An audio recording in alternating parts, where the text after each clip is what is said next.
downtown Akron Firestone Stadium, site of the 2026 Mid-American Conference Softball Championship Tournament. We have the winners bracket final. As you take a look at the bracket, the top seed Akron, the 6th seed Western Michigan. The winner of that one just one win away from a MAC championship. And when you talk about the 6th seed, the Western Michigan Broncos team, you look at it, and the Broncos trying to get the trifecta, trying to beat the 1st seed Akron today. They've already beaten the 2nd seed Northern Illinois yesterday and the 3rd seed Miami in their first round game yesterday. A great defense in the bottom of the 7th to limit it to 1 run. Then they get 5 in the 8th to win it. Yes, they do. 5 in the top of the 8th. 1 pitch away from losing that game to Northern Illinois. A lot of small ball and quite the nice little Cinderella story going on for Western Michigan. You look over at the Akron Zips, the top seed, well rested. Just 1 game yesterday against Ohio. Tied it in the 7th, did Ohio. Bottom of the 7th, sack fly by the top seed, advances the Zips to this game. Yes, they do. Haley Glass with that leadoff double in the bottom of the 7th. She flies home with a sack fly to win it. We're going to see Maddie Jamrock again in the circle as the Zips, the favorite, look to take care of business. Top seed Akron, 6th seed Western Michigan, the winner. Just 1 win away from a MAC championship. Starting lineups and first pitch straight ahead on ESPN. Stay with us.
Firestone Stadium, downtown Akron. Winners bracket final. Let's take a look at how the 6th seed Western Michigan will attack things offensively. Leading off, Bella Duncan batting 2nd. Caitlin Ty, 3rd is Jordan Smith. Emily Lampella will bat 4th. The top 4 have been outstanding in this tournament. Then it's Niles O'Brien Head, Herman, and Malarczyk in the circle for the Zips. Maddie Jamrock pitched in that win that the Zips had against Ohio. Yes, she did. She settled down quite nicely in that game, gave up a handful of runs in the beginning, gave up that home run late to Izzy Wilson, but innings 3 through 6 were very sharp for Jamrock. And strike 1 to Bella Duncan. Duncan had 2 hits, or actually a hit and a run in their first game. 0 for 4, but a dangerous player if she can get on base. That one drops in, and she's going to beat it out. Kind of in no man's land between the pitcher and second baseman, and Duncan fast enough to get on base. Leadoff hitter on. Caitlin Ty has been outstanding at the plate. Yes, she has. And Even though she's hit a home run in 4 straight games, I think the bigger thing to talk about is her defense at shortstop, which I'm sure we'll see her flash the leather a little bit more. It's a tough start, and we've noticed that's a theme, right? Ty has played good infield defense. Someone's got to take charge of that ball a little bit more. It's tough for a pitcher to come out of the circle and make that play. And now Western, who has struck first both times in their games played, is a man on first. Ty shows bunt, pulls it back. She has gap-to-gap power, and in fact, each of her home runs in this tournament, one has been to right center, one's been to left center. Hits the ball to all fields with authority. Gets the bunt down. Jamrog fields it and throws to first. Well done both ways. If you're make-outs outs in these kind of games.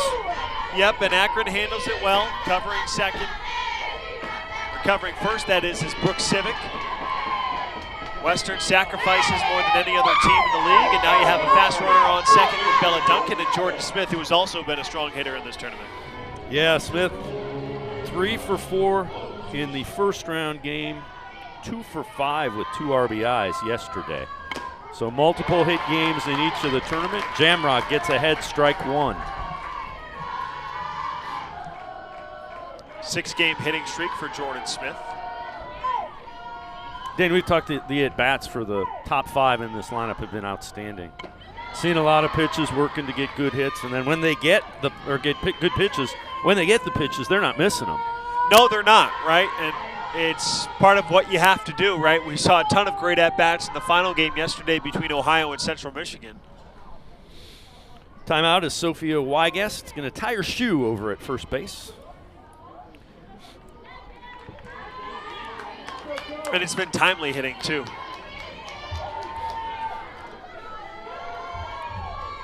Pretty much straight away and deep for Jordan Smith. That's how the outfield will play. Inside corner. Jamrog ahead, 1 ball, 2 strikes. You know Jamrog's going to attack you on the inner half, especially to righties. Primarily a rise ball pitcher. Sometimes vulnerable to the home run ball, though. That one runs off the plate. Count evens 2 balls and 2 strikes. Just underway, Firestone Stadium. Kind of cool and a little windy. Wind blowing out a little bit towards left field. Fouled back, got a piece of it. Trying to get her with that rise ball. Yep, and that's where you want it, right? You'll see if she'll chase up, and then the big key is that secondary pitch. Off speed going to be a little bit off the plate, and what type of spin is she going to get on it, right? We talked about her pitching well yesterday, innings 3 through 6. Well, she had multiple pitches going during that time. Out front on the changeup, fly ball, center fielder Megan Lee, no problem. Runner fakes tagging, but a good throw by Lee. A real good throw by Lee. So 2 outs here in the first. Runner still at second base with Emily Lampella, the cleanup hitter. It's not a bad swing by Smith, but you have to think, where's the location of that changeup, right? It's a little bit below her knees. She recognizes the off-speed pitch, but it's all about the location of that. If Jamrog can put it there, there's not going to be a ton of hard contact from that pitch. Outside, ball 1. No, if it's low like that, she's got to reach. So you're automatically out in front of it. Your weight is in front of it already, and that's kind of what Jamrog's trying to do, get not hard contact. That rise ball swings through it. Yeah, it's honestly impressive that Smith got it that high in the air from where the ball. Yeah. But she had to lift it so much that it didn't have much power behind it. Rise ball misses, 2-1. But that ball up high out of the zone sets up the changeup down low or the drop ball down low. Off the plate, 3-1. Lampella's been so difficult to put away. Multiple hits in 3 straight games dating back to the regular season, including both games in this MAC tournament. She has just been a hitting machine. 3-1. That one catches the outside corner. Count goes full. 3 balls and 2 strikes. It's been a theme with Lampella, right? She's been very successful in full count. She's patient. She'll a lot of times foul off and spoil good 2-strike pitches until she gets one over the middle. Foul back, 3-2. It's exactly what I'm talking about, right? She's not a hitter that's going to strike out a ton, fights off that rise ball, and it's almost waiting for the pitcher to make a mistake, and Lampella has been one of those hitters that has capitalized quite a fair share. Jamrock trying to throw up a 0 in the first. Called strike 3. She does it. So a infield single, but Western Michigan unable to score. The Broncos don't score. The Zips come into bat. Mid-American Conference Tournament from Firestone Stadium.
Here's how the Zips will attack things offensively. Lee Glass, Wygast, Sullivan, Cantrell, Day, Selker, Jenkinson, and Brooks Civic batting 9th. In the circle, Ava Geyer, talented freshman, pitched in the opening round win over Miami. 10 complete games this year for Geyer, and one of those was against the Akron Zips back on March 28. 7 innings, 6 hits, 3 runs, 5 walks, 7 strikeouts. Megan Lee, leadoff hitter and kind of the conductor of chaos offensively for Akron. When she's on base, this offense usually is rolling. She scored 2 runs in that win yesterday over Ohio. 2-0.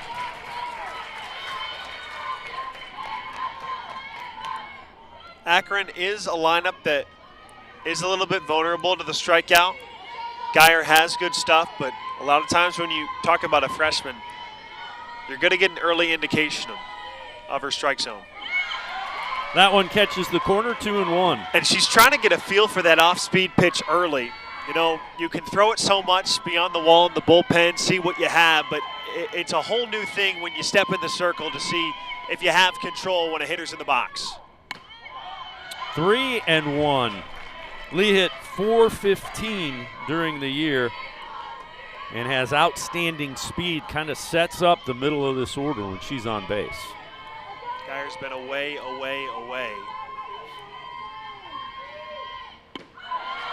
Ball 4, leadoff walk for Megan Lee. Well, let's see if Geyer can settle in. Heavy off speed in that at-bat, or should I say plate appearance, since it's a walk by Megan Lee, but you figure if she's going to go with that approach, she's going to need to challenge them a little bit more in the inner half of the plate to show that she can go there, so Akron hitters aren't looking toward that middle outer half. Haley Glass steps in. Outside, ball 1. And we talked about her in their opening round game. 6 at-bats in her career before this season and is hitting .322, slugging .620, had a big double that ended up as the run that walked it off for the Zips yesterday. Hits it the other way. Coming in and running it down, the right fielder, Megan Malarczyk. Good break on it and a nice job to grab that by Malarczyk. Indeed, she's really impressed me. Probably been the right fielder that has had the flashiest plays. Tori Briggs also had a good one earlier in this tournament for Central Michigan. But a lot of times, sometimes that big out, big first out can just calm a pitcher's nerves. Sophia Wygast foul down the third base line, strike 1. A .351 hitter leads the Zips with 11 home runs and leads the Zips with 60 runs batted in. She finds the gap. Lee is fast enough to score from first. Oh, yeah. The 0-1. Nice changeup. Drops right in there. Had no balls, 2 strikes. Now she can expand the zone. Part of what makes Geyer so effective is that, yes, you're going to have your regular pitch mix, but the velocity difference is a little bit more stark than other pitchers. The 0-2. Throws behind it, goes into right field.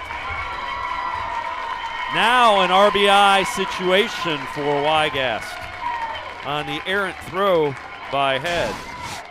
We've seen Tristan Head take a few risks, but Megan Lee's probably going to get back anyway. She's not too far off the bag. It's not a throw that I feel like is necessary in that situation. Yeah, it's especially this early in a game.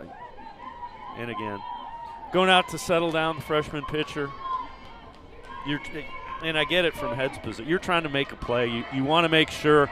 The thought behind it is you're trying to make sure Lee is not taking an extra couple of steps, because that can mean the difference between scoring on a ball in the gap or not. But this one is in the air. Center fielder Emily Lampella will grab it. Lee bluffs it, and a great throw. That is a BB, but okay, Lampella has a good arm. Yeah, she does. Even though she was playing relatively deep against Wygast, that was a bullet, like you said.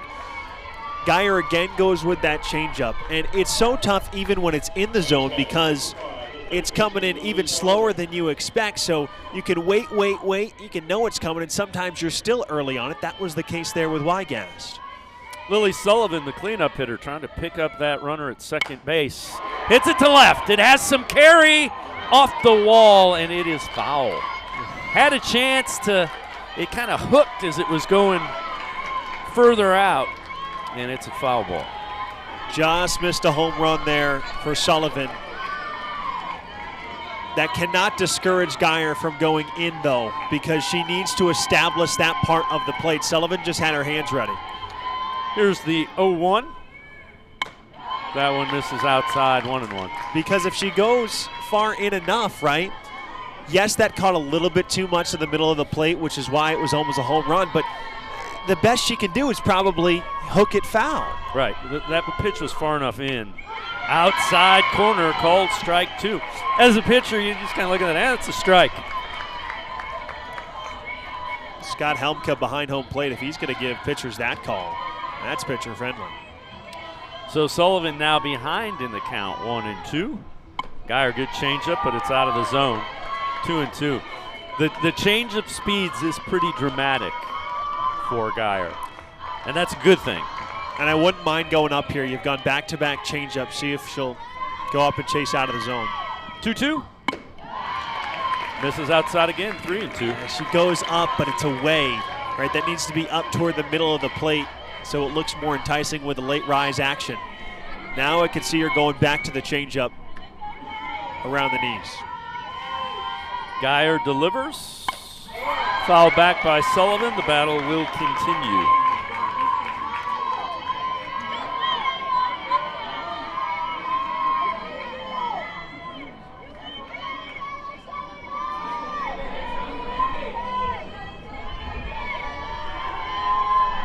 Geyer trying to work around that leadoff walk, and a good job to get a piece of that by Sullivan. Right after her. Those two pitches now can set up the off speed here, but a heck of a job by Sullivan. Those were two good pitches that she spoiled. That one kind of just it's a stay alive swing, and she did. Because she clearly had her fooled with the off-speed pitch. The longer this goes, the more advantage the hitter gets. Geyer delivers. Ground ball. Herman throws over to first, side retired around the leadoff walk. It's scoreless as we head to the second inning.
Firestone Stadium scoreless, top of the second, and due up for Western Michigan facing Maddie Jamrock.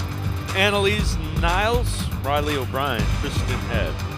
5, 6, and 7 in the Broncos batting order. Outside, ball 1. 5-game hitting streak for Annalise Niles. Hitting .278, surprisingly not a qualified hitter. Doesn't have over 100 at-bats on this season. That one catches the corner by Jamrock. Count evens a ball and a strike. There seems to be some comfort early with Jamrock. She's able to locate her rise ball in the outer half of the plate to both lefties and righties. Western has to show they can go to right field a little bit. Misses with the rise, 2-1.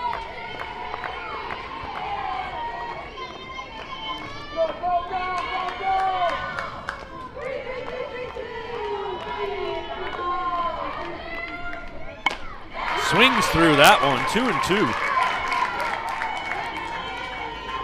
If you can't touch her rise ball, you're probably not going to have a good.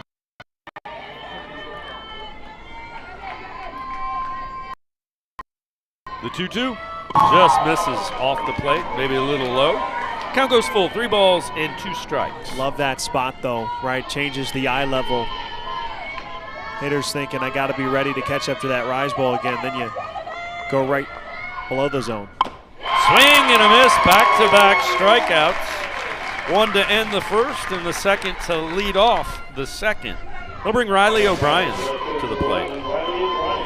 You just got to catch up to it, right? You're late, and it's just a matter of a timing thing, and that can get better the second or third time through an order. But right now, Maddie Jamrock is on a roll. Sharply hit, backhanded by Civic. She throws over to first, and the first 2 are retired here in the second. Nice play by Civic, hard hit, but got the backhand and gets the easy ground out.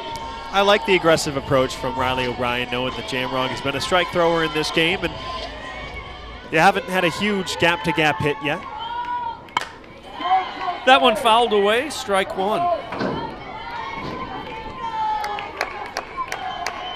Wind kicking up a little bit. Kind of blown out to left center. Yeah. That one catches the outer part of the plate. 0-2, Jamrock ahead. And if you're Jamrock, I wouldn't even play around here. I'd go right after her. Just misses. Pretty good pitch. There's some spin and movement even to her hard stuff that's running away. The 1-2. In on the fist. Shortstop going out. Nice catch by Jenkinson with class diving at her feet. Side is retired. 3 up and 3 down. Nice catch by the shortstop, Delaney Jenkinson. It's scoreless as we head to the bottom of the second.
Zip fans made the trip a couple exits up the highway to see Akron in this winner's bracket final against Western Michigan. It will be 5, 6, and 7 in the Zips order. Katie Cantrell leading off. And Geyer gets strike one. She's made an emphasis of going with her changeup early in counts because she knows that she's not going to blow away the Zips with velocity. So it makes that pitch look a lot faster. Swings through it, and now Geyer had no balls, 2 strikes. Can expand and go to work.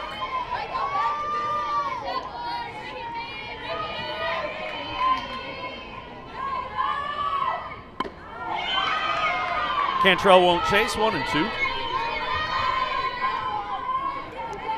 Saw what Cantrell could do behind the plate yesterday, but also a beautiful double to the right center field gap.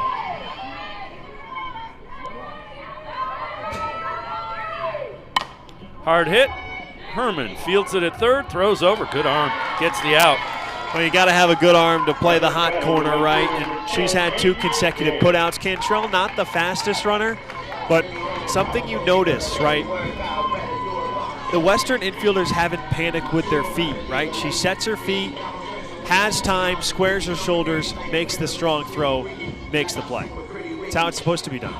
The other thing, the middle of their defense, so that's Ty, the shortstop, Duncan, the second baseman, and Lampella, the center fielder, are all plus defenders. And that's one of the keys. If you have defense up the middle, you're going to make teams have to earn their runs. Andrea Day, the batter. Runs off the plate, ball 1.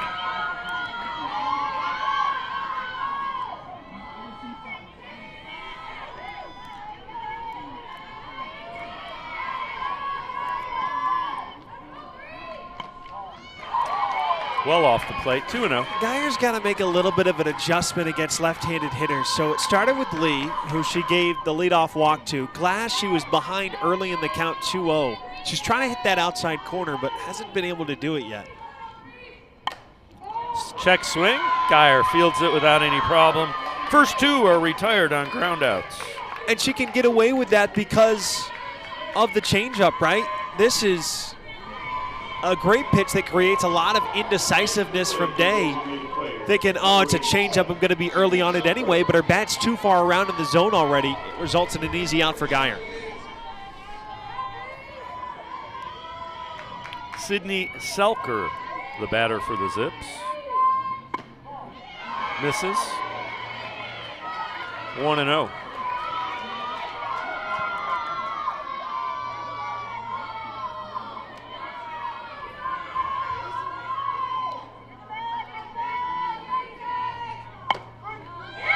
That one catches the outside corner, running away. 1-1 the count.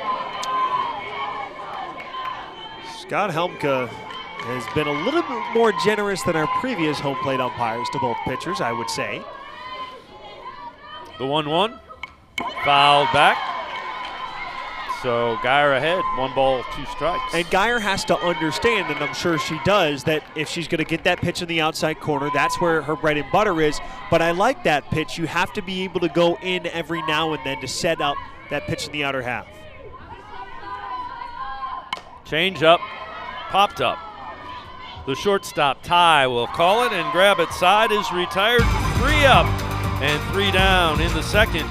It's scoreless as we head to the third.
Danny Jamrog has retired 6 in a row.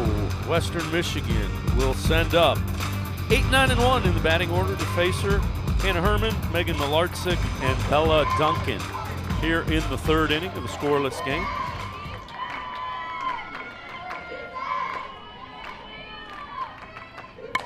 Right back to Jamrog. Fields throws to first for the first out.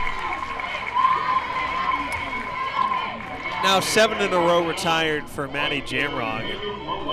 Western Michigan has not hit the ball hard yet, right? Yeah, the single was an infield single, Yeah. kind of in no man's land between the pitcher and second baseman. Where this can turn is that Jamrog's confidence is going to increase because of this. Malarczyk the bunt, fielded, and well done by the third baseman, Lily Sullivan. Kind of fielded it and threw it in one motion to get the fast Malarczyk at first. One, I don't hate that, right? You're trying to get a runner on with Malarczyk. She has good speed. Has had a good amount of bunt hits before, but early in the count, if you can get a rise ball that doesn't have that same movement, especially toward the middle of the order, you can strike with one big swing. I mentioned Jamrog does give up home runs, 20 this year to be exact, including 4 yesterday to a very home run laden team in Ohio. And Western has hit over 50 this year. That's 4th in the conference. That one misses up high, so now Bella Duncan, who had that infield single, is ahead. 2 balls, no strikes. That one foul, got in on the hands there, did not barrel that up.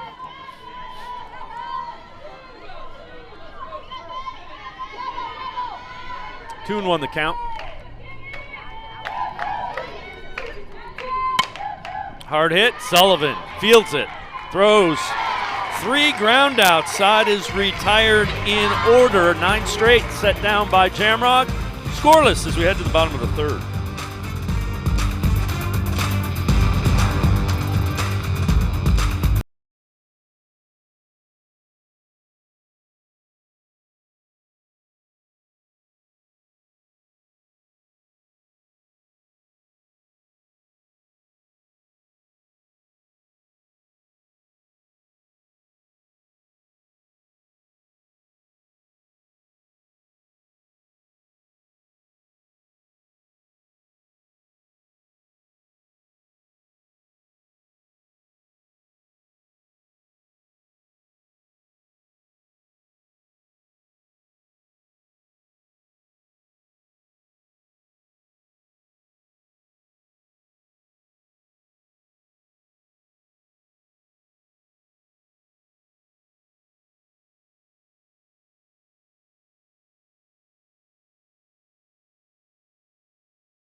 Firestone Stadium in downtown Akron, scoreless as we are in the bottom of the third inning, and due up for the Zips, 8-9-1 in the batting order. Delaney Jenkinson, the shortstop, followed by Civic and Megan Lee, facing Ava Geyer, who has retired 6 in a row on her own. Some conversation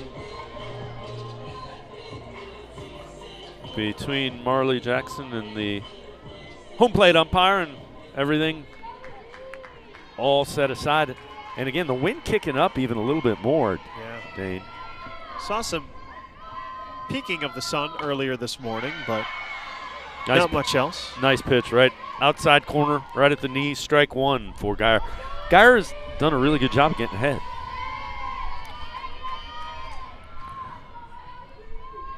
The 0-1. Misses down a little bit low off the plate, but again, that she's been living on that outer half. It was Jenkinson yesterday who had a great double to right center field when it seemed like everything was rolling for Skip Miller. 2-1 now the count.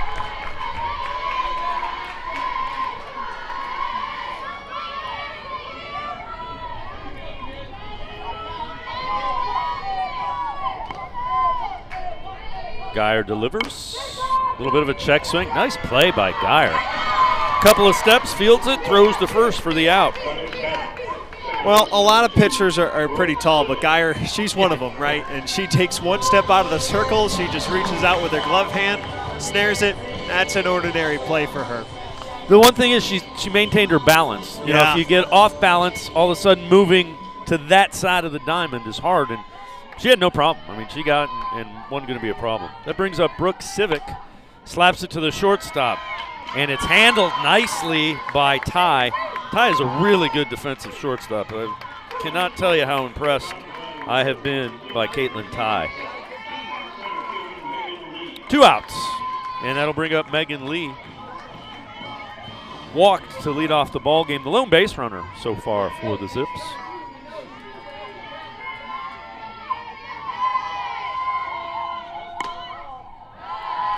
Off the plate, ball 1. Now with Ty, she actually has 21 errors on the year, but a lot of them came in the beginning of the year. Hasn't had one in her last 5 games. Everything we've seen in this tournament has been outstanding. Like, yes, it has. Defensive player of the year kind of quality. That's why she's at shortstop. Yeah, absolutely. The play she made at the plate to keep that at 1, keep the game alive yesterday is just unbelievable. Strike 1, 2-1 now the count.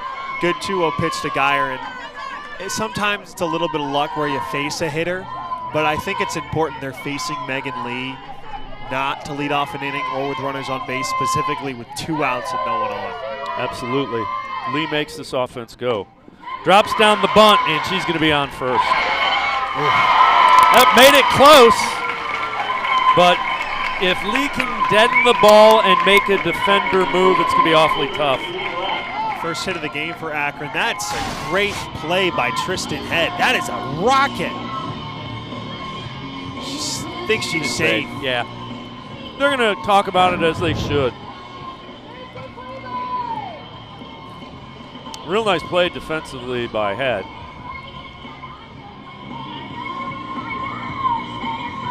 And they're going to take a look at it.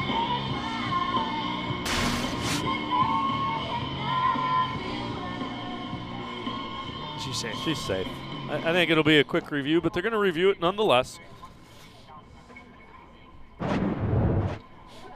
You can't play it any better than Tristan Head did. No. It's just a matter of if Megan Lee makes a defender move 2 or 3 steps, she's going to get to first base. And that's why she's so dangerous. She can hit the ball gap to gap and drive it, and she's going to slap it and drop it down to try to get on base as well. Don't think, like you said, this will be a lengthy review. The only hitter on the Zips team hitting over 400. With 2 outs, Haley Glass has been a very good hitter who has shown some power. And there's a pretty definitive look. And that orange bag is there so you don't have the collisions with the feet at first.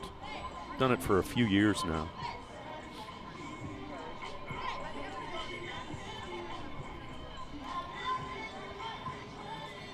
It's a safety thing with the extended first base bag. What impresses me a lot about Lee is that her OPS is 960. Despite she's got 12 extra base hits. Well, we've seen it. She if you want to try to pitch her inside, she'll turn on it and drive the ball either down the line or in the gap. Also can hit the ball the opposite way with some authority. Does not have a home run this year, though. I would be very surprised if they overturn this. I know the umpires are taking a lengthy look, but now they seem like they're ready to go.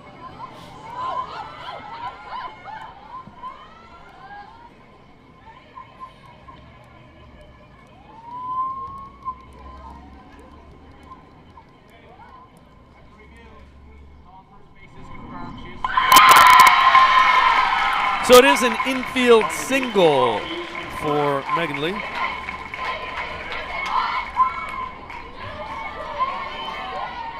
Haley Glass flew out to right field her first at bat.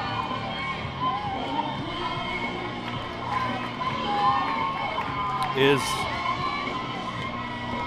slugging .620. Tops for the Zip, so that's total bases per at bats. And that one is going to be gathered by Ty for the final out of the inning. We head to the fourth. It is scoreless between Akron and Western Michigan.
Stadium, a good look at Marley Wilson, third season with Western Michigan, and has done a great job here. Yes, she has. It would be bittersweet, not bittersweet, but sweet for her to be able to win it for Western Michigan. And it's quite the run, too. 6th seed last year, we saw the 1 seed Miami, who was backs against the wall, but you know you're getting a new champion this year. And it would be a surprise to a lot of people on the outside, not to Western Michigan, if the Broncos are able to run the table. Already beat the 3 seed, beat the 2 seed, trying to complete it. 3-2-1. Foul back, 1-1. It's on that graphic. She played here at Western Michigan, oh, yeah. And that's what you're referring to. She's done love their 3 freshmen that we see regularly, and Duncan and the 2 pitchers, Geyer and Potts. The 1-1, foul back, 1 ball, 2 strikes. The last time Western Michigan won it, you have to go back to 2011. It's been 15 years.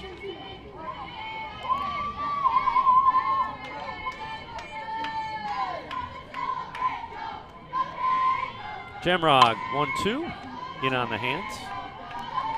Will remain 1 ball and 2 strikes. I say that, but Akron has never won the MAC softball tournament. That is, they won the regular season before. Outside corner, cold strike 3. 3rd strikeout of the game for Jamrog. Yeah, if she can live there and Scott Helmka's going to give her that call, then this is a great pitch. Tails right back over the outer edge, lower in the zone. Ty has a right center field approach, but there's not much that she can do with that. Not a ton of strikeout in her game, but Jamrog dots the corner. Jordan Smith flew out to center. First at bat, strike 1, or ball 1 rather. Misses outside.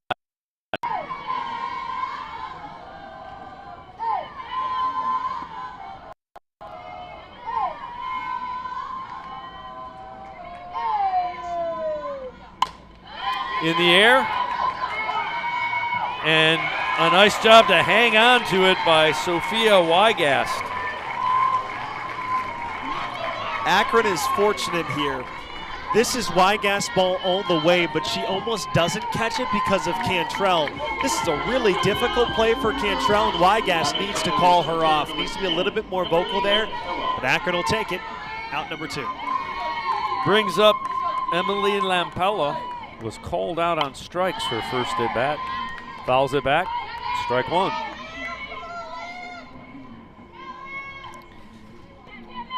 Dean, couple outs here in the 4th. There has not been a lot of hard contact for Western Michigan. There's been none. Right. There's been none.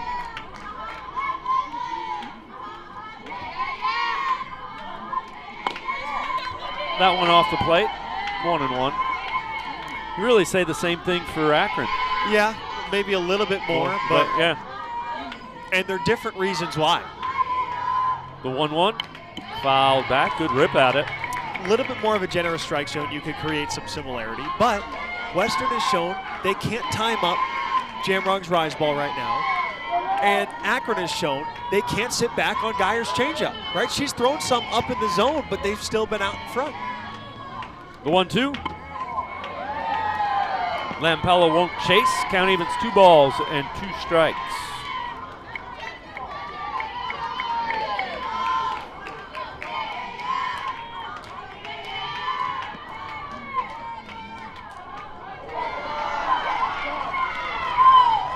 Hitter, and that ends a string of 11 batters retired in order as Lampella on first with 2 outs. That's that secondary pitch to where Jamrog hasn't had to throw it a ton. That one, I mean, she's thrown it a couple times and it's been effective, but it's that slower change. And what happens is it gets kind of caught in your hand. Yeah. You know, you're trying to spin it and get the drop on it, and just kind of got caught up in her finger there. Strike 1. And you want her to force her to throw that more, but if you're unable to catch up to the rise ball or that first pitch, then she's not going to have to do it. Annalise Niles takes one off the plate. Count evens at a ball and a strike.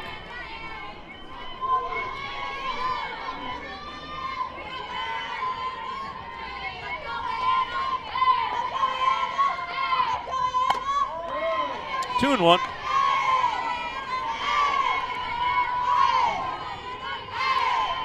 Jamrog's control has been strong. I'm pretty sure there hasn't been any 3-ball counts either, which is even more impressive. Until now. There is one now. 3 and 1. Yeah.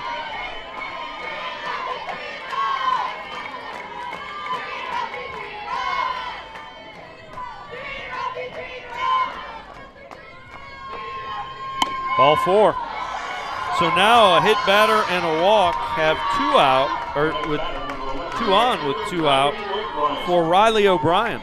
First time we've seen in this game that there has been 2 runners on for either team. And with both pitchers hitting their spots, pitching well, you're going to have to manufacture runs and kind of grind them out. And that might mean they might not be double, home run, or hot shot single. It might be hit by pitch, walk, squib single to the right side, scores a run. Fouled back. It will remain a ball, or it'll be a ball and a strike now with 2 outs. Yeah, I'm sure Jamrog was kind of upset she hit somebody with the changeup, and now it's just like get back in the rhythm. The 1-1. 2 balls and 1 strike. We saw Duncan had the leadoff single, and then you got that first out when Ty laid down the sac bunt. But it seems like Jamrog's a little bit more cautious with runners on base. In the air, and it's going to be out of play. So it will be 2 balls and 2 strikes with 2 outs. O'Brien can do it, but she hasn't showed a ton of ability in this tournament to catch up to pitches up in the zone. So in this 2-2, you could very well see Jamrog just try and dial it up and get it by her. 2-2 in the air, left field. Glass grabs it for the final out of the inning. We head to the bottom of the 4th. It's scoreless between Akron and Western Michigan.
Back at Firestone Stadium, Craig Nicholson, head coach of the Zips, MAC coach of the year, and Dane, his teams always just win. Yes, they do. He did it at Ball State when he was at the MAC before. He's done it at Arizona State. It would be really a nice story if he were able to come back into the league and do it with a program that has not had a lot of historic success. Sophia Weigast takes strike one. Weigast flew out to center in the first. Geyer gets ahead, no balls, 2 strikes. Going right after her. Nobody on, despite Weigast being a power threat. They want to work quickly, especially some darker skies here at Firestone. That one misses up high. 1-2.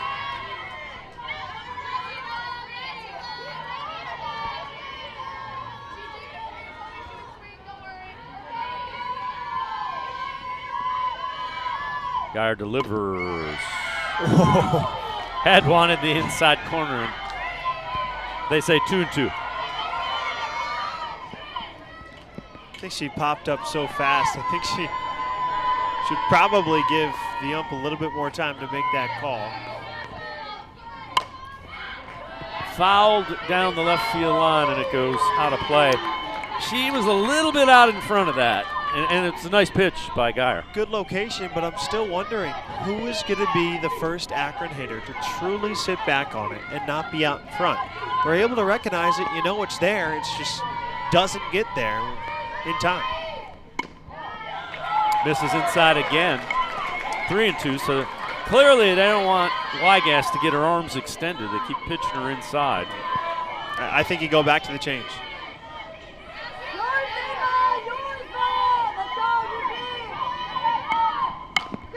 Fouls that off her foot. Yeah, the challenge is Geyer throws hard enough that you want to be revved up if you can get something like that, something hard to drive. And Weigast taking a minute there because that went off her foot. Count goes full, 3 balls and 2 strikes.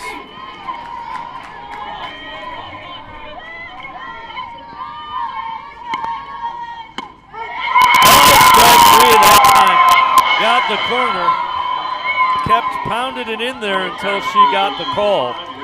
You know, we haven't seen Geyer go inside really to any other hitter more than Weigast. Oh, looks like it's going to break in, but catches that corner. Geyer's fired up.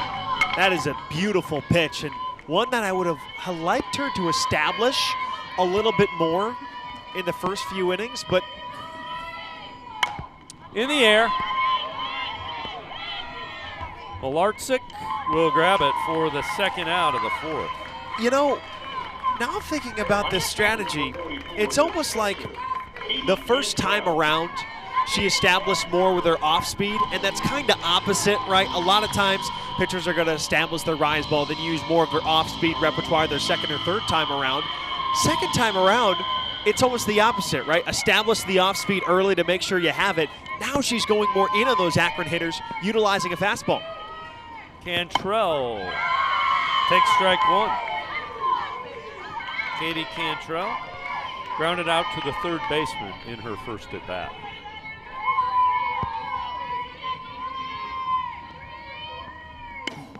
That one well outside, 1-1. Getting our first bits of precipitation here in this tournament at Firestone Stadium.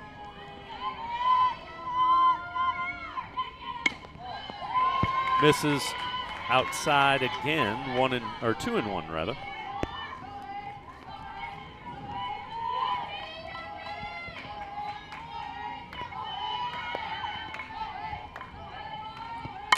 That one hitting the gap. One hops the wall. Cantrell slipped on first and will have to go back. You mentioned the precipitation, and she slid off the bag at first, so she will stay at first. She was going to second. That's a big play, too, to limit her to only a single. Sometimes the elements can factor into things, and oh, I hope this isn't what I think it is.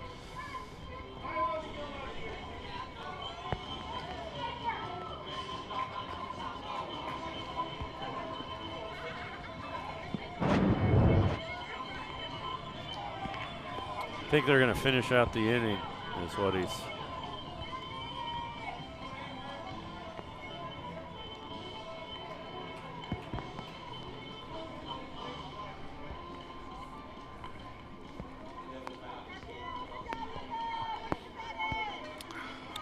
It's a shame if they do, because both pitchers are pitching so well.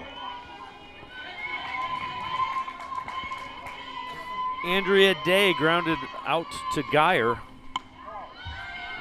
in her first at bat in the second, takes ball one. The other thing is, you know, the ball's a little slick, so control now. Yeah. Fielding it.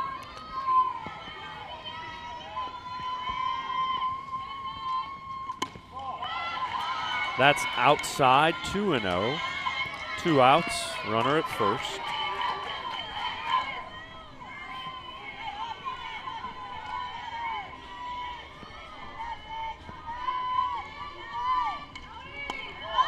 That one bounces in, 3-0. Good block by Head. Now we're going to get a conversation. Geyer's been really good with her control. This throws an extra wrinkle in the entire game, right? Who's going to not let the elements affect them if they keep playing in this? The other thing, and we'll see, as turf gets wet, sometimes if the ball, like a second hop, speeds up. It's one thing if you play on it all the time. If you're not used to turf hops, it'll be interesting to see. And I like that conversation, right? Yeah. You're trying to regroup. You bring in your whole infield saying, hey, we're not going to let this affect us. Defense has your back. We'll get the job done. 3-0 the count today. So a single and a walk with 2 outs brings up Sydney Selker.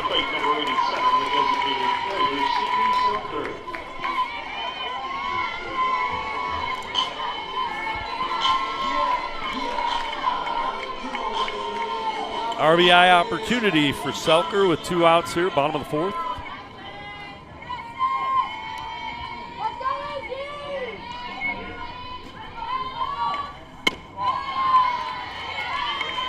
Ball one. It's really the first time we've seen Geyer lose her control a little bit. Like you said, the grip of the softball can be a lot more difficult, especially if she gets a softball back that hits the ground. You're seeing she's using the rosin bag more. Now we're going to get another conversation.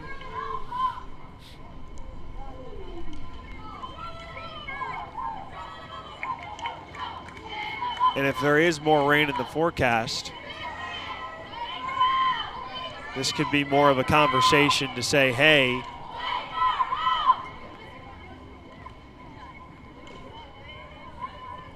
are we going to stop the game because I want my pitcher to pitch in better conditions?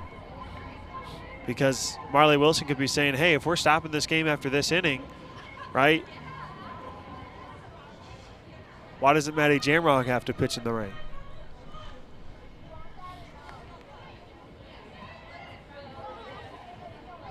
So the two head coaches discussing with the home plate umpire.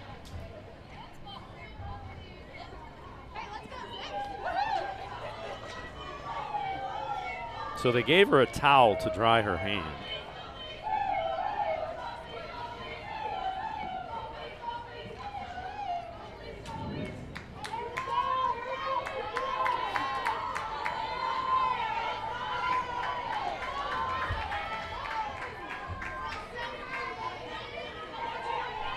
Dips against the wall!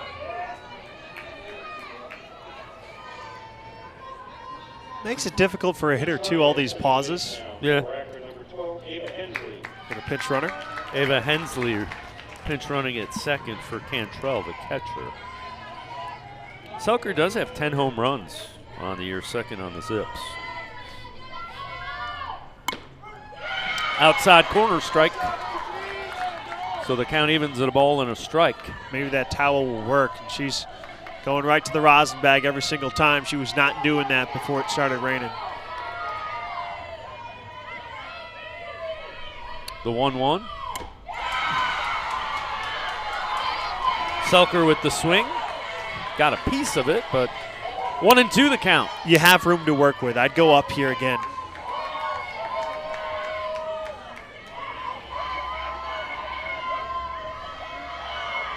The 1-2. Yep. Misses up high. Right now, this sets up the changeup. She held off at this time, or do you try and get her inside just like you had Wygas? That could be a setup pitch maybe for a 3-2 changeup if this misses. Here's the 2-2. In the air. Bella Duncan will grab it. Side is retired, and we head to the 5th inning, and it is scoreless between Akron and Western Michigan.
Stone Stadium, bottom third of the order due up for Western Michigan.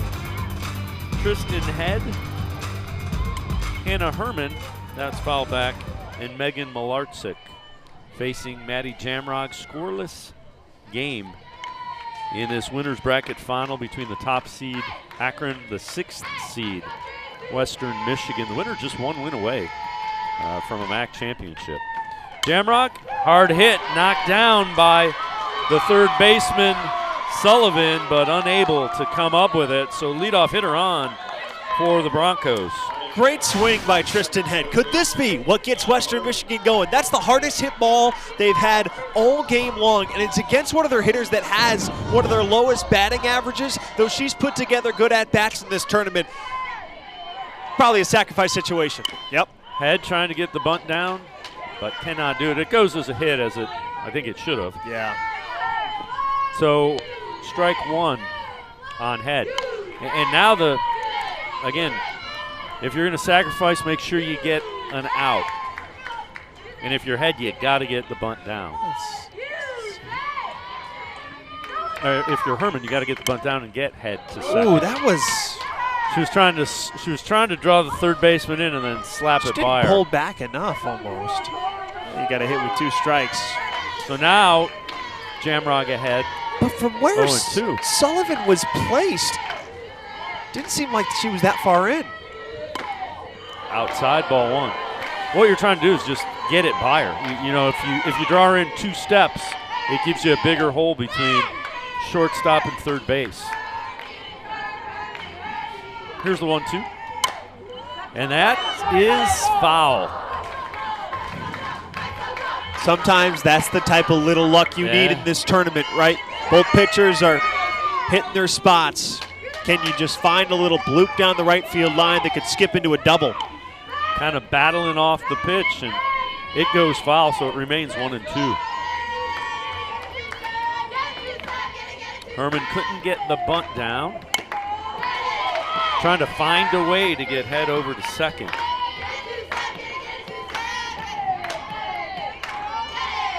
Two and 2 the count.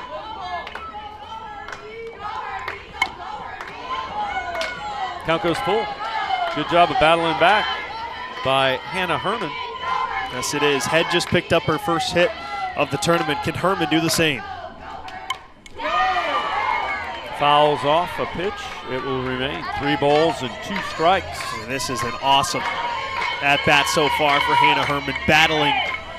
She needs to be disciplined, though. That rise ball cannot chase up. That's probably what Jamrong wants her to do. And in this situation, with it raining a little bit, I don't think she's going off speed. Ground ball handled by Sullivan, and they can't quite turn it. That was a real nice turn by Brooke Civic at second. It goes as a fielder's choice, third baseman to the second baseman. Number 9, the right fielder, Megan Malarczyk. And Craig Nicholson, I think, wants interference.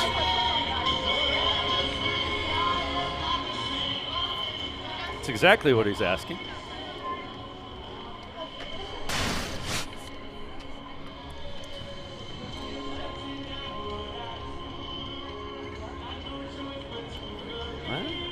She went right at the bag. She doesn't touch her. Well, she didn't go out of the baseline, or I don't. It was a little bit of an awkward slide. Yeah. But I don't think there was contact with Civic. So they're probably going to take a look at this.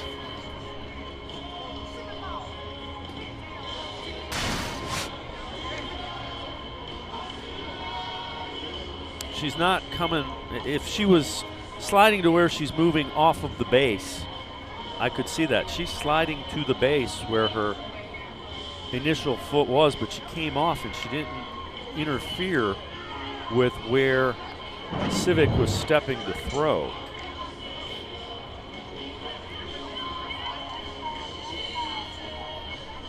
Probably going to take a look at it, though. That's exactly what they're trying to see. Yeah, and I do not think they're going to find anything. And I understand you're trying to find every advantage that you can and you see something by the naked eye, but this, I think this is nothing.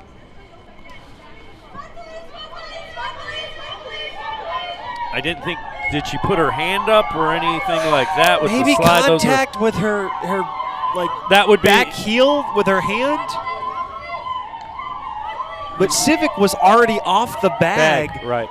Well, and by that the time she was throwing to first. And that's the thing, you can't slide off of the bag, but she slid to the bag. I didn't see if her hand makes contact, her hand's up. Does her hand make contact Her in any foot way? doesn't. Does she grab? No. No, There's that nothing hand there. reached over there, and that. But that hand, that left hand gets like trapped underneath her. Does that? No.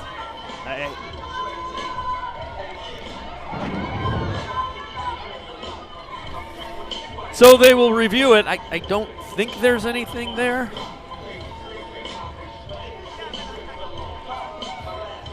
You know, it was a good aggressive slide by Tristan Head, and you know what? That's a heck of a turn by Brooke Civic. Yeah, and a good at-bat by Herman. She ends up hitting it hard. Sullivan makes a nice play. Probably thinks she should have made the first play of the inning as well.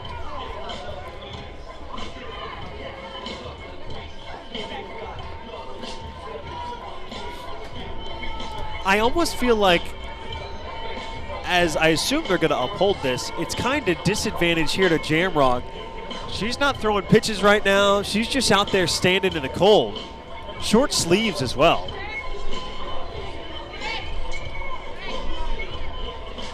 And look, she's almost asking her teammates to really feel how cold her hand is. It's gotten significantly cooler since it started yeah. raining. All right, here is the official after the review. We have an out at second base. Akron has one video review and decision left. One left. Call it Okay. out. So, call is confirmed. There was no interference. Runners out at second. So they still do have one. So does Western. Correct. I'd be surprised if neither team holds those in their back pocket, considering a close game like this. Anything relatively close is going to be contested. So that brings up Megan Malarczyk.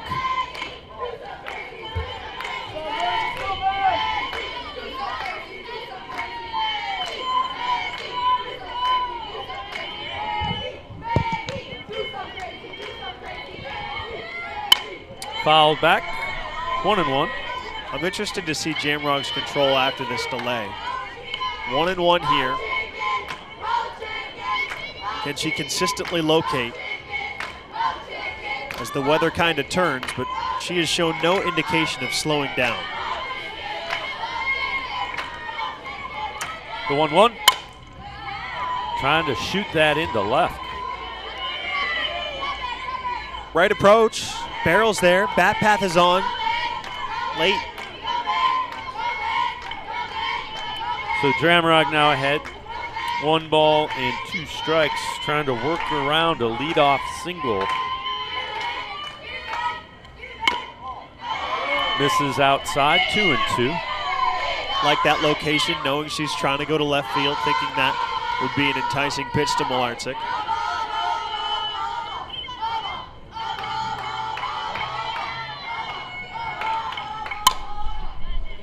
That one foul as well. What you are seeing, though, in this 7-8-9, Head hit it hard, Herman hit it hard. 7-8-9 is getting a little bit better of a look.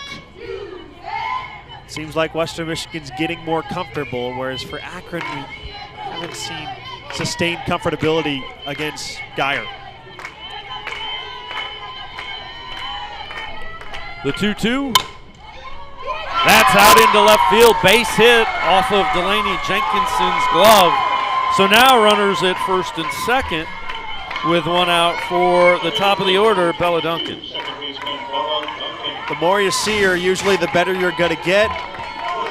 Slaps that one, perfect approach. That's what Malarczyk does.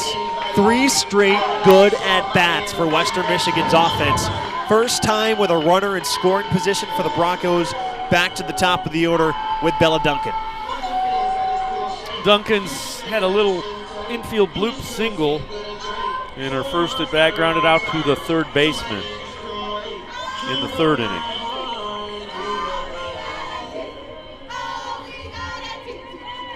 Malarczyk with the 3rd base hit for Western Michigan.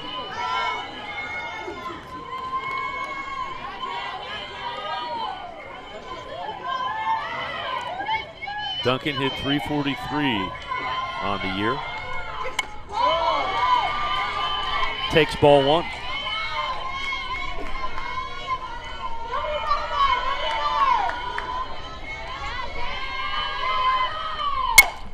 In the air. Glass goes back a couple of steps. And the second out of the inning is a fly ball to Hallie Glass in left. So now Caitlin Ty, who has been outstanding in this tournament, both at the plate and in the field. RBI opportunity for the two-hole hitter. Had that sac bunt in the first and struck out in the fourth.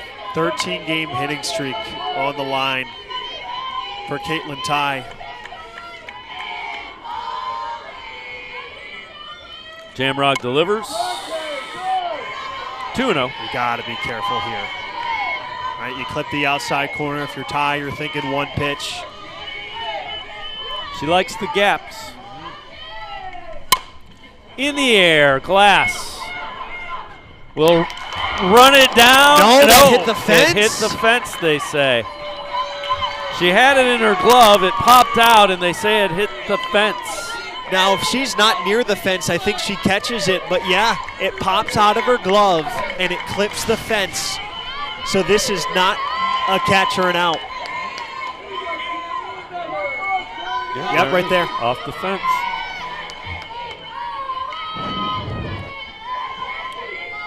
Jamrog delivers, ground ball.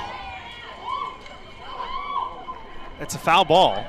The third base umpire needs to make a call on that. Well, he's sitting there asking her if she's all right, but yeah, the arms were not The up. arms need to go up. Yeah. The home plate umpire's arms went up, but 2-2 now the count, 2 outs. That's a base hit, center field. Rounding third, head, the throw, safe. Ball gets away, Jamrog was backing up, but runners advance to second and third. RBI single by Caitlin Ty, first run of the game. you gave her a second opportunity. This is toward the middle of the plate, and she just slaps it up the middle. Western Michigan gets on the board, and that might even be enough for Ava Geyer. A great throw out in center field by Megan Lee, but head slide jars it loose, and we have our first run of the game. That'll bring Jordan Smith to the plate. Runners at second and third, 2 outs. And a big run in now for Western Michigan.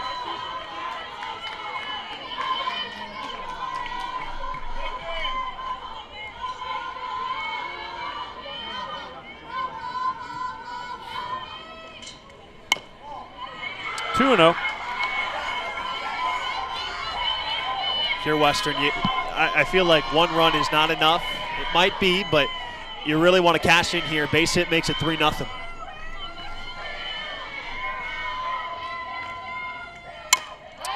In the air. Oh, what a catch!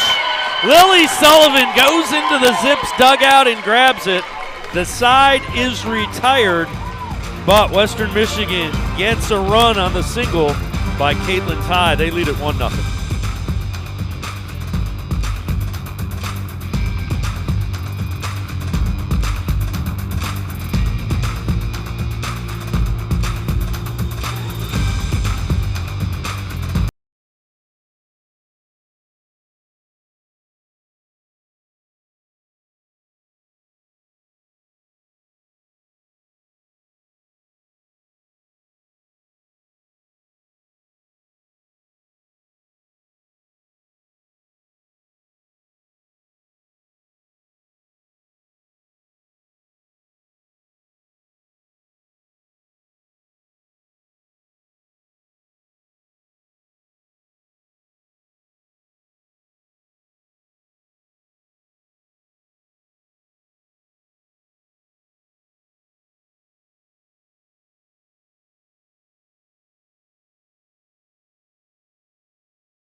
Bottom of the fifth, Firestone Stadium.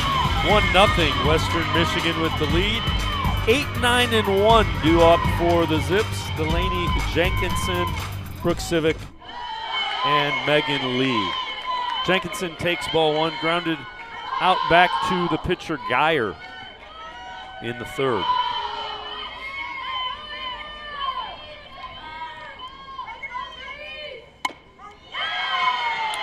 One and one. So Western found their rhythm against Jamrog in the fifth. Can Akron do the same? We saw them be able to respond yesterday to an Ohio-produced offense. Ground ball. Ty throws over to first. Clean. First out of this fifth inning. You know, the turf's a little bit more slippery, and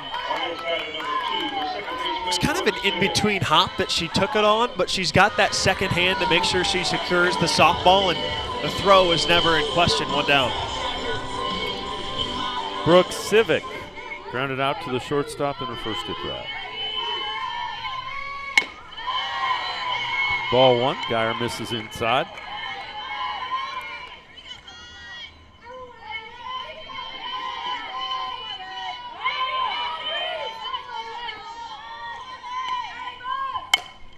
Ground ball to Ty. Fields it again. Throws to first. Two groundouts to the shortstop have the first two retired in the bottom of the fifth. She's been a vacuum in this tournament. When you hit it to her, it's usually not going to go well for the offense.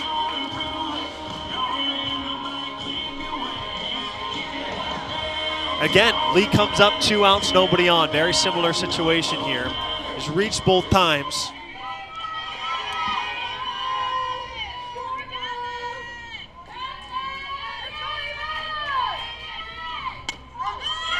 Great pitch. Outside corner, strike one. If you're ahead, you got to be ready to pop up, right? You know she laid down a bunt last time.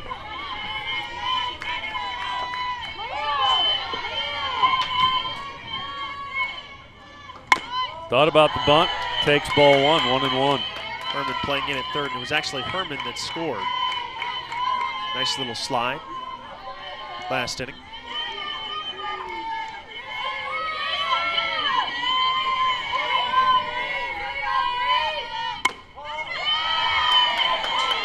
Off the plate, 1-1, or 2-1 rather. Lee's not going to strike out much. You're looking for something off the plate that she can likely hit to one of those left-side infielders. The 2-1. That one called a strike on the outer corner. 2-2. Now you got to think it a little bit. It's been a pitcher-friendly zone. We haven't seen that good of a changeup from Geyer in a while. Quite frankly, because she hasn't had to use it. Does she double up here? 2-2. Swing and a miss, struck out Megan Lee. 3 up and 3 down in the fifth. We head to the sixth. Western Michigan, a 1-0 lead.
It was earlier in this game as the rain has stopped momentarily, and due up 4, 5, and 6 for Western Michigan. Emily Lampera fouls that back, strike one. So Lampera, Niles, O'Brien. And Jamrock's job now, hold it at 1.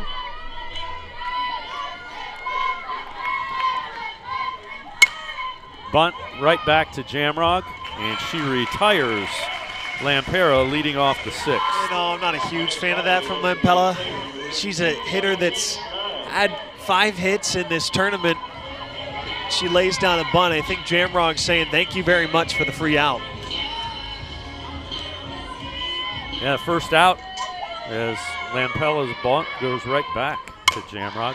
In the air to right. And a good job to gather that by Andrea Day for the 2nd out. Riley O'Brien steps in, is grounded out to the second baseman, and flew out to the left fielder, 0 for 2. 2 outs, top of the 6th. Outside corner, strike 1.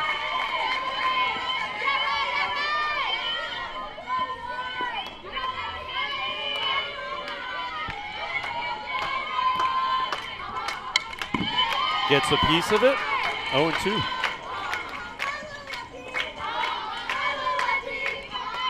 Exactly the type of bounce back inning you want for Jamrock, right? You trust your offense, even though they haven't been productive today, to at least get you 1, if not 2. And you know it's Jamrock's game. Sharp single out into center field, so a 2-out base hit by O'Brien. This is the danger. Jamrock's changeup is not that sharp, at least in this game, and this is just a cement mixer that hangs up in the zone, and O'Brien knows what to do with it. A little bit of danger zone here with 2 outs is because 7, 8, 9, Head, Herm, and Malarczyk last inning all hit the ball pretty. See if that'll continue.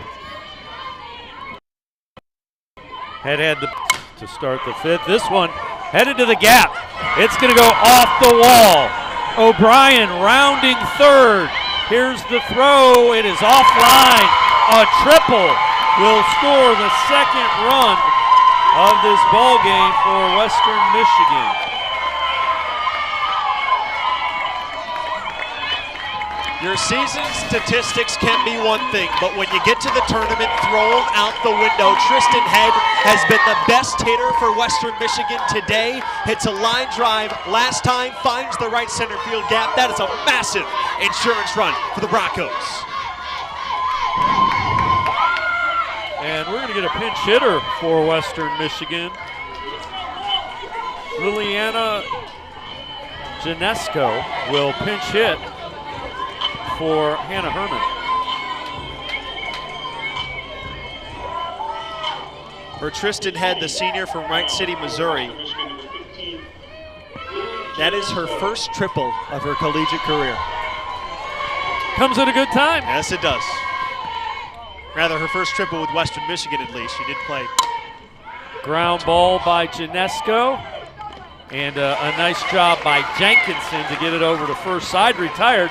But Western Michigan adds one on in the 6th inning on the RBI triple. They lead the top seed Zips 2-0.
Stadium, bottom half of the sixth, the Zips down 2-0 to Western Michigan. 2, 3, and 4 due up. Geyer, ball one to Haley Glass, flew out to right field, popped out to the shortstop, her 2 previous at-bats.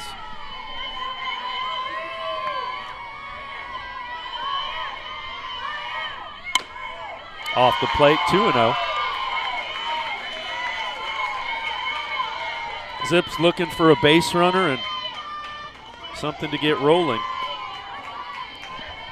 Have only had the leadoff hitter on once. That was to lead off the game. She did not swing at it, so the count goes 3-0. Pitch for Geyer. Looked like it might clip the bottom of the zone. It's a 50-50 one there. That's tough. Here's the 3-0.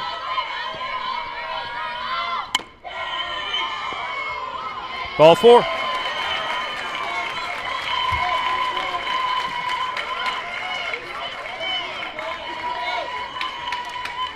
So now, potential tying run steps to the plate in the person of Sophia Weigast. And Weigast, leading RBI, leading home run producer for the Zips. Weigast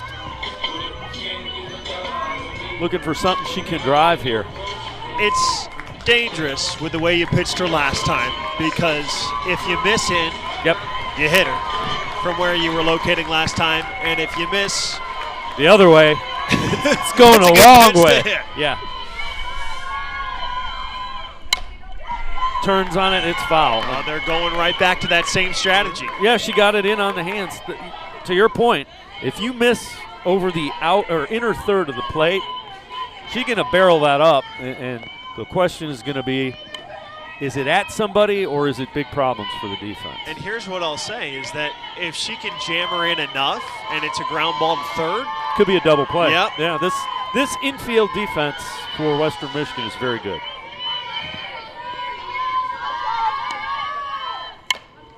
Foul back. Head. Nope. Hit off the top of the facade. So it goes as a foul ball. Did you see Haley Glass tag on that? Oh my goodness, that is risky. Well, you're trying Probably to get it, would have been safe too. You're trying to get into scoring position. Here's the 0-2. Waits back on it, and Lampella will track it down in center field. Got her still a little bit out in front of it. Yep, right. That's probably the best any Akron hitter has waited back on that change, but it ends up a little bit down in the zone, and it stays up for so long. We saw Glass take that pitch, and it's borderline maybe a little bit below the zone if you take it the whole way. Not a bad swing, though, from Weigast. Brings Lily Sullivan to the plate. There's that changeup. Strike one.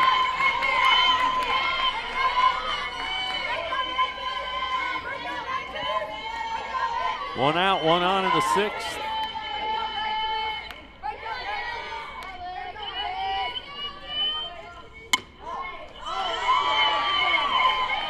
Off the plate, outside. 1-1.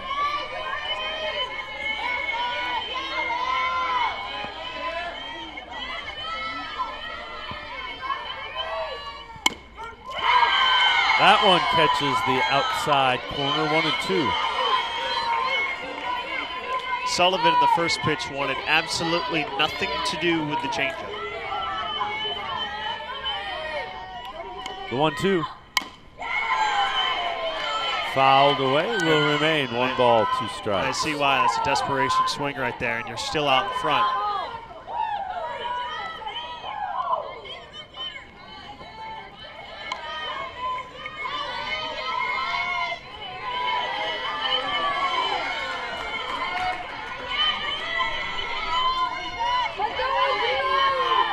Geyer delivers off the plate.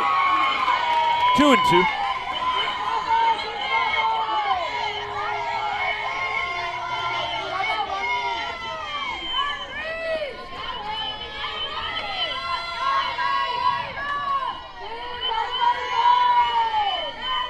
Geyer's 2-2. In the air, right field. Going back at the wall. She caught it. Malarczyk. Hand looked to be above the fence. Grabs it for the second out of the inning. Unbelievable. She's played an incredible right field all tournament long. This one's going to leave the yard. Zips fans ready to explode. And oh yeah, she robs that thing. And you see the reaction from Lily Sullivan as the home run that would have tied it, taken away by Megan Malarczyk. Runner going, nobody's there. So Glass gets to second, gets in scoring position for Katie Cantrell. Now the infielders are playing very close to the bags, first and third respectively. Again, if that run scores and you get a base hit, you can't panic here, and that's why that second run and that triple by Tristan Head was so important. But I just can't get over that play by Malarczyk.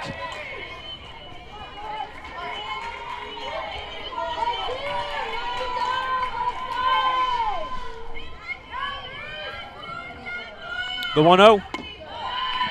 Down in the dirt. 2-0. Cantrell looking for something she can put into the outfield to get a run in. And we're going to have a visit to the circle here. Something Western has done well in this tournament, whether it's with Geyer or it's Potts, is they get ahead of any potential spiral. So when Potts or Geyer have gotten behind in counts with runners on base, what could seem like mundane and you just let them stick it out and try and get back in counts, they've gotten ahead of the problem and saying, hey, we're going to right the ship before this gets bad. And it's worked so far in this tournament, and this is another one of those situations. Trying to say, hey, let's not put the tying run on base here. Let's get out of this and not let Akron bring the go-ahead run to the plate. 2-0 count to Cantrell. Singled in her last at-bat, grounded out to the third baseman in her first at-bat. 3-0. 3 walks for Geyer, including one this frame.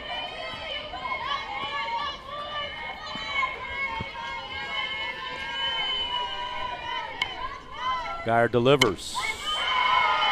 To strike, 3-1.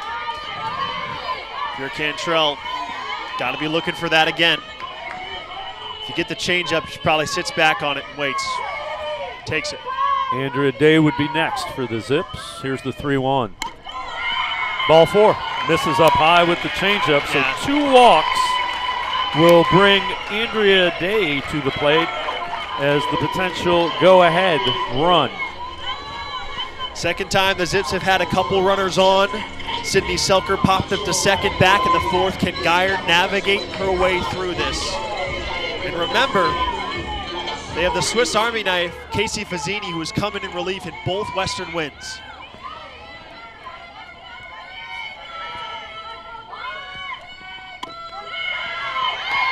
Strike 1. Geyer gets ahead. Real light rain continues to fall. It does have a little bit of power, 2 homers.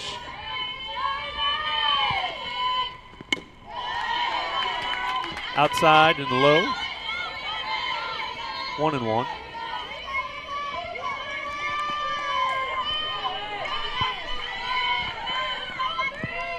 They play Day slightly the other way. 2-1. Just missing the corners. Day still looking for her first hit in this tournament. Walked her last time up.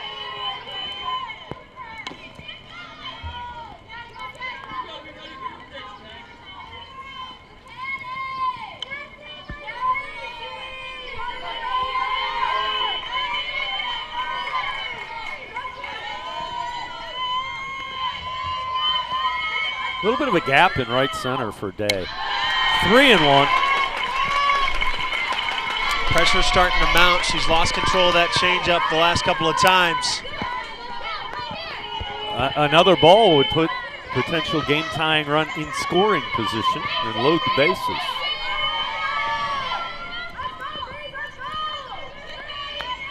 Geyers 3-1.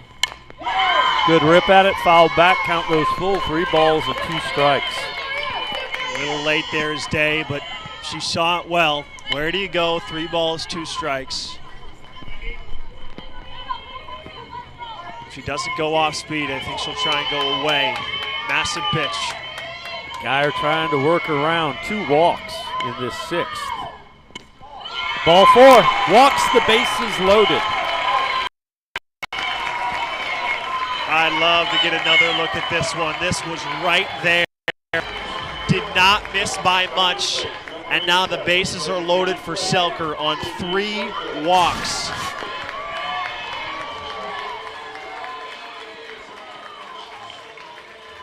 Down low and then little bit low. She tried to pull it up, which accentuates that it was low. So Sydney Selker, base hit can tie it. That one is going to be run down in left field by Riley O'Brien. She got a great break on the ball. Side is retired, and we head to the 7th inning. Western Michigan leading 2-0.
Welcome back to Firestone Stadium in downtown Akron, 2-0. Western Michigan leading top of the 7th. And the 9-hitter, Megan Malarczyk, who robbed the home run from the Zips, leads things off and takes ball 1. Western's defense, outstanding. Again, could be the story of this one. If you think back, and not on the head triple, but before that, on the tie single, it was Glass who had a shot down the line, popped out of her glove, hit the fence, another opportunity for Ty, takes the lead RBI single. Then when you think Sullivan's going to tie the game, Malarczyk takes it back. 2-1. When it was their defense that goes overlooked a little bit in the bottom of the 7th in their last win because they scored 5 in the 8th, but they got out of that without giving up a second run that would have won it for Northern Illinois. And you thought with a 3-1 count, and give credit to Fazzini for, she made 2 competitive pitches in a row. One that was right on the corner. It was a few inches back over the plate. Foul back, count goes full, 3 balls, 2 strikes. Zips still 3 outs left in this one, trying to find a way to put up a 0 and put 3 on the board to advance.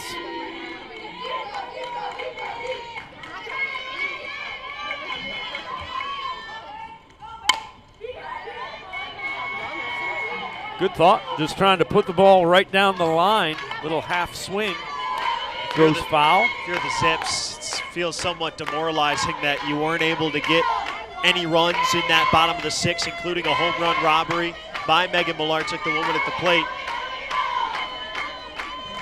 for Western, you want to carry off the momentum if you can get the leadoff runner on here. Full count. Swing, and Cantrell couldn't hang on to it. Those are so hard to hang on to, the foul tips. Sometimes you say, and I'm sure Cantrell, Defensive Player of the Year, would say, I should hold on to that, but that's such so a much difficult luck. play. Those foul tips, you know, the fact that you can do that at all amazes me. So it's still 3 balls, 2 strikes on Malarczyk. Called strike 3. Nice pitch by Jamrock. First out of the 7th.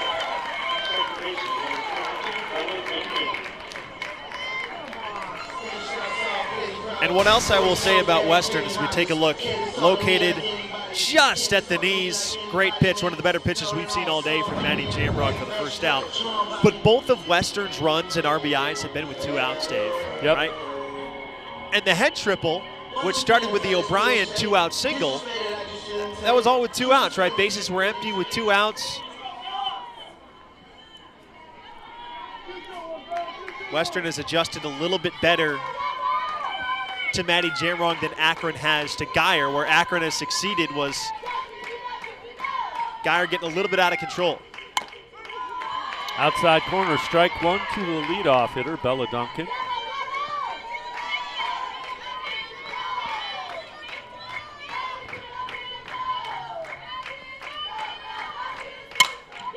Sharply hit, base hit for Duncan out into center field, her 2nd hit of the game.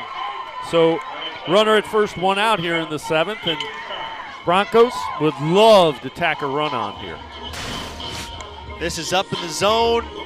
Duncan's all over it, right? I don't think that was her regular rise ball either, so those secondary pitches have not been as sharp this afternoon for Jamrock, but you talked about adding on an extra run. Caitlin Ty has homered in 4 straight games. Has not homered today. Had a sacrifice bunt in the 1st, struck out in the 4th, singled in the 5th. And it looks like we may get a I don't think it would be a pinch run. Oh, Yeah. okay. Yeah. So it might be so it's Emily Yacapraro for Duncan is Western only Michigan. 1 for 1. Caprero is 1 for 2, but that one singular extra run is really important. So if you can get just even a little bit more foot speed, maybe that's what Marley Wilson is thinking.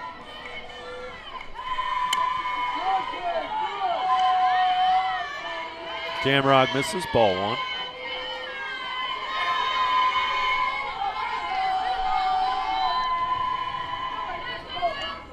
Ty takes a strike on the corner, 1-1.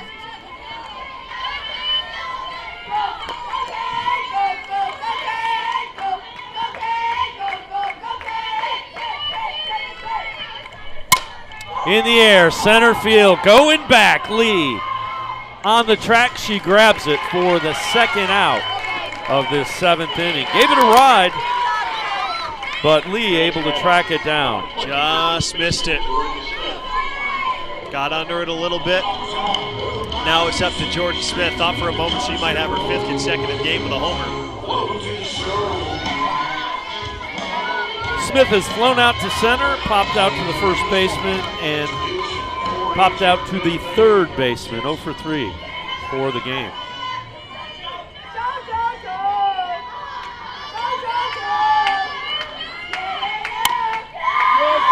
Ball 1.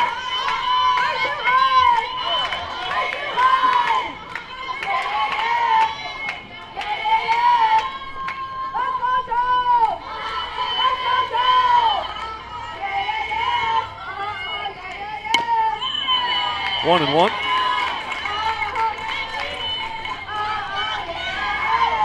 Smith has had a couple of good swings against Jamrock. And we've seen the Western Michigan lineup start to adjust, hit the ball harder. Change up, misses. 2-1. Smith, along with Ty, came into this tournament around the team lead in home runs. That one big swing is what the Broncos are aiming for. Here's the 2-1. Fouled back, count evens up. 2 balls and 2 strikes. Due up for Akron in the bottom of the 7th will be Jenkinson, Civic, and Lee. That'll be the 3rd time that Jenkinson will lead off a frame out of the 7th.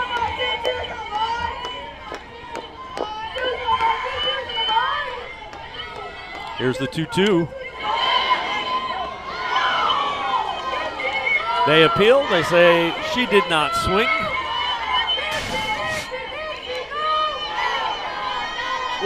That's one of those. It's a difficult call to make. And if you're Akron, you think she went. If you're Western Michigan, you don't think she went. Here's the full count. Strike 3. Jamrog gets the strikeout to end the inning. We head to the bottom of the 7th. The Zips need 2. Western Michigan leads it 2-0.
Bottom of the 7th, Zips down 2-0 to the 6th seed Western Michigan. Delaney Jenkinson will be leading off.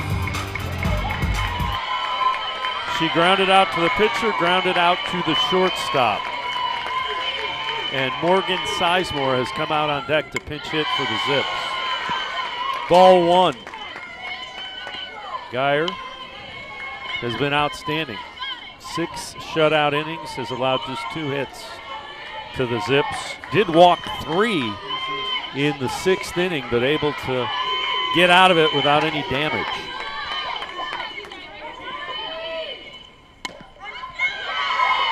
Hits the inside corner, 1-1. That's the biggest thing for Geyer in this inning. You said she walked 3 back in the 6th. Control. Cannot give the Zips free passes. Good changeup. Had Jenkinson fooled. 1-2.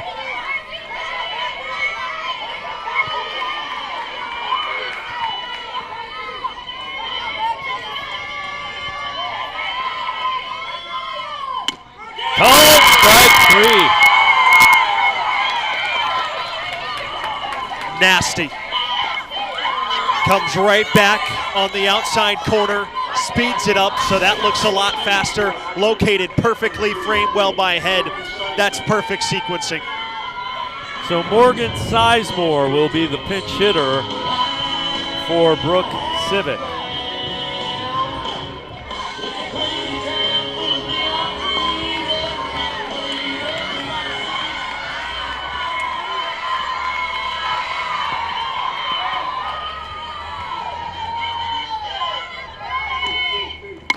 Outside, ball 1.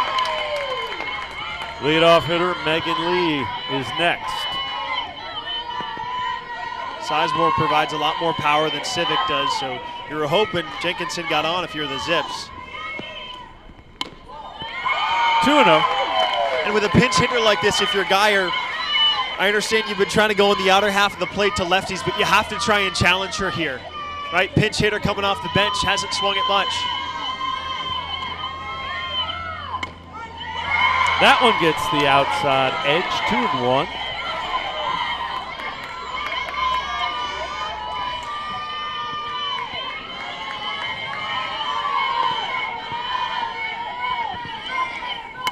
Swings through it, 2-2. Had a good rip at the inside rise ball, couldn't catch up.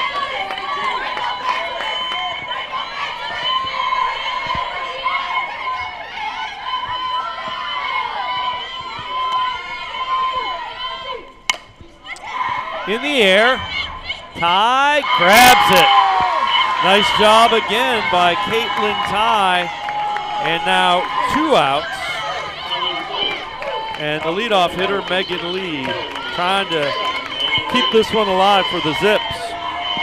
Well, if someone's going to get on, it is Lee. Surprisingly struck out for only her 12th time this season, last time up. But you got power behind her in Glass and Wygast. Just find your way on like she always does if you're Megan Lee. Geyer delivers. Ball 1. A little bit up. Lee's shorter height helps out. That's probably a strike to Sizemore or Wygast.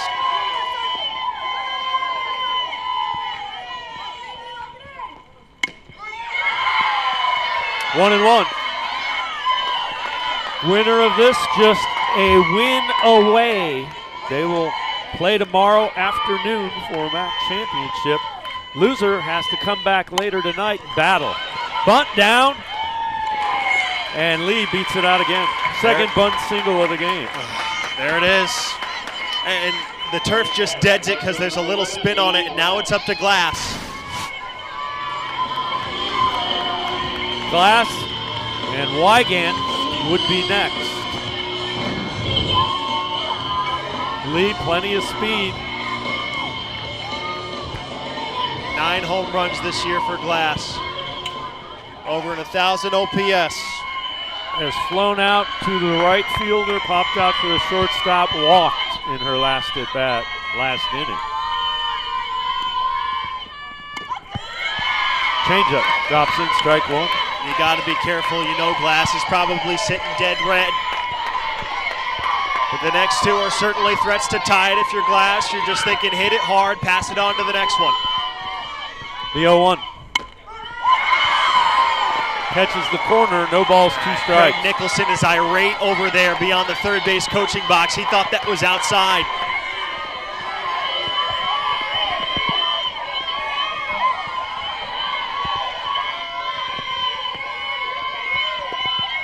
Geyer's 0-2.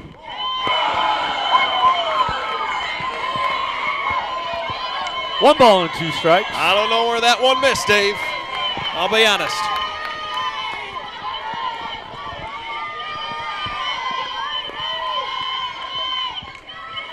Geyer delivers. Changeup misses up high, 2-2. I think you go right back to where you missed with that 0-2 pitch. I'll be honest, it seemed like that second pitch looked a little bit more off the plate than the third. Here's the 2-2. Foul back. It will remain 2 balls, 2 strikes. You're on edge if you're on either side. The Zips know one more strike sends them to game 3 of the day against a pesky NIU team or a very powerful Ohio team. And if you're Western, does the slipper still fit? Here's the 2-2. In the dirt, count goes full, 3 balls, 2 strikes. It's a great job by Haley Glass working this thing full. Lee does not mean anything to you right now, so you don't need to pay attention to her. But then you're talking about potentially Wygast coming to the plate, leading home run hitter for Akron as the game-winning run. Geyer asking for a new softball. And although Glass is a very talented hitter, a lot of power, I feel like the advantage goes to the pitcher a little bit more, knowing there's 2 strikes, 2 outs. You want to be as loose as possible at the plate. We've seen that in this tournament. Hitters that are usually have some smoother swings earlier in the game, tighten up a little bit with their backs against the wall, although the Zips are not facing elimination.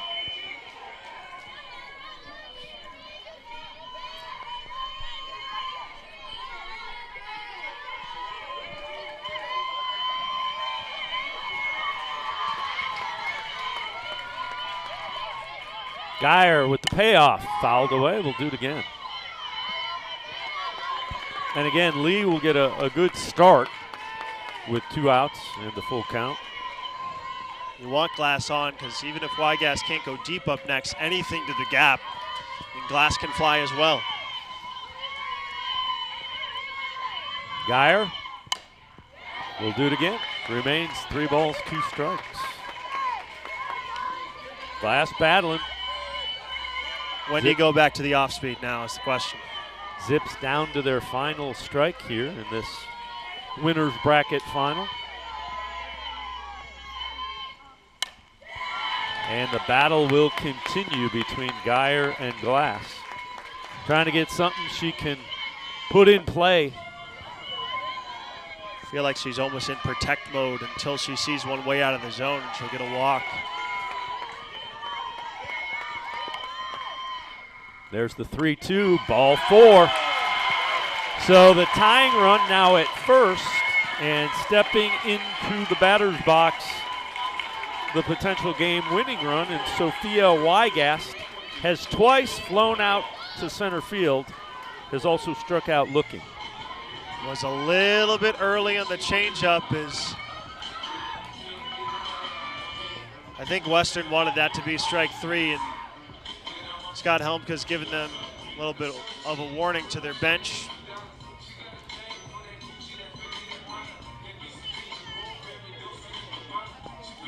Or dugout, I should say.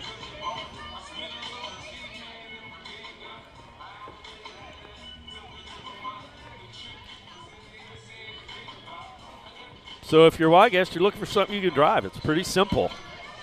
If you find a gap, game's probably tied with the way Wygast. Oh, it is. With the way even if an outfielder cuts it off, it might be with 2 outs. Glass's acceleration is elite. Now you do have in center fielder Emily Lampella, and we've already seen Megan Malarczyk already take away a home run. You've got really good outfielders. This defense has been outstanding for Western Michigan. There was a pins and needles end to finish out the 7th last time for Western. Can they win it here? Ball 1 up high. Lily Sullivan, who Malarczyk robbed of a home run in her last at bat, would be next for the Zips.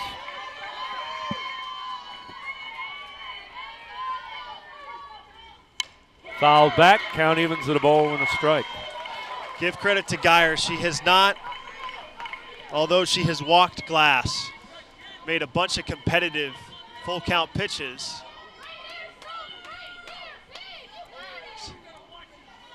So she has not lost control in these big moments. She has forced the Zips to battle.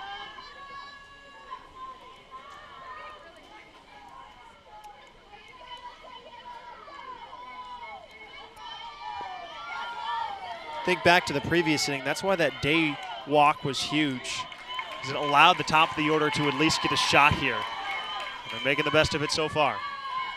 The 1-1. They appeal. She did not swing. 2-1.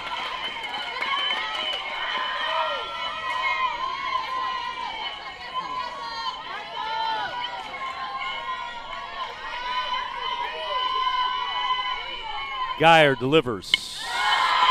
3 balls and 1 strike.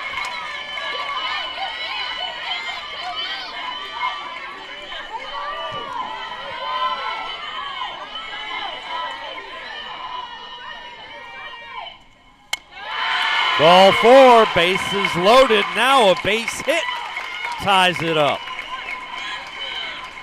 All with 2 outs, too.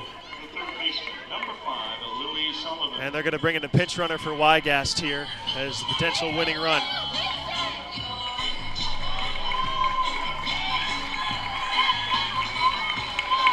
And coming in to run is Liv Brown.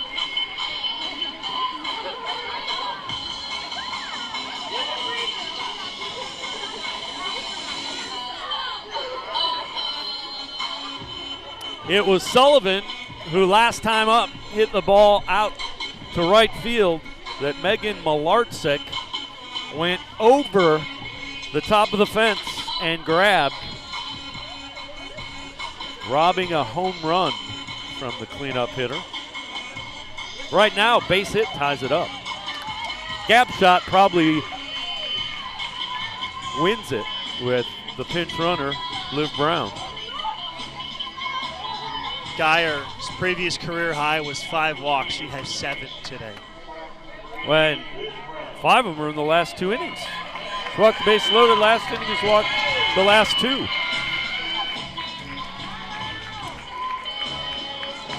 If you're Western's infield, just knock everything down if it's hit hard. Just try and get your body in front of it, because if you know if it gets to the outfield, it's tying this game at least.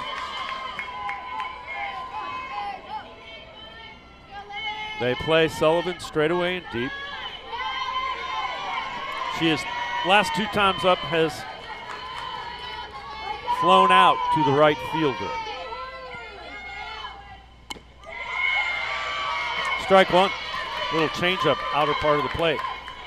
Her hitting the ball to the right field tells me they're pitching her away.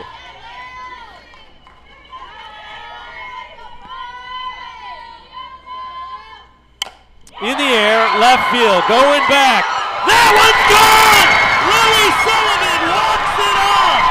A 3-run homer. Nobody could bring that one back.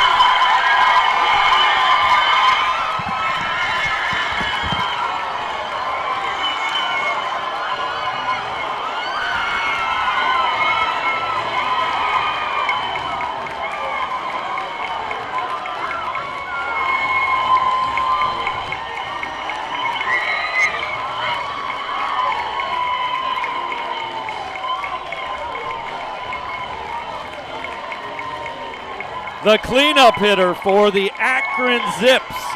A 3-run, actually, it's a grand slam.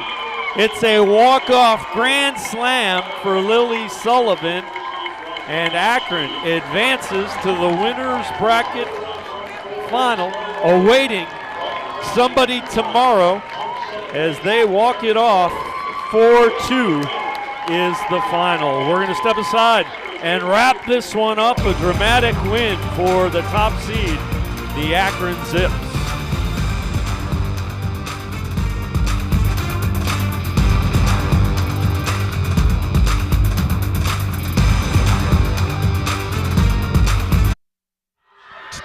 Talking to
Lily Sullivan, a grand slam, walks it off. She is down on the field with Dane Richardson.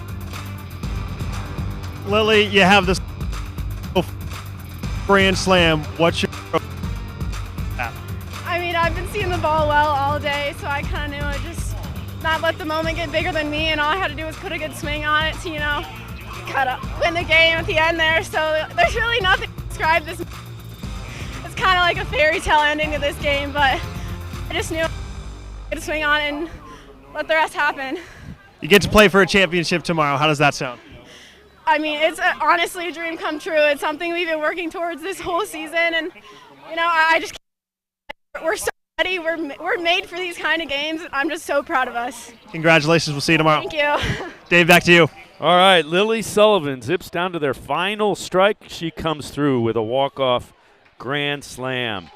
For Dane Richardson, I'm Dave Bacon saying so long from Firestone Stadium. The final score, the Akron Zips walk it off in dramatic fashion with a grand slam 4-2. They defeat Western Michigan and will play for a MAC championship tomorrow. All games airing on the ESPN Network, streaming live and archived on the ESPN app. It's been a presentation of ESPN.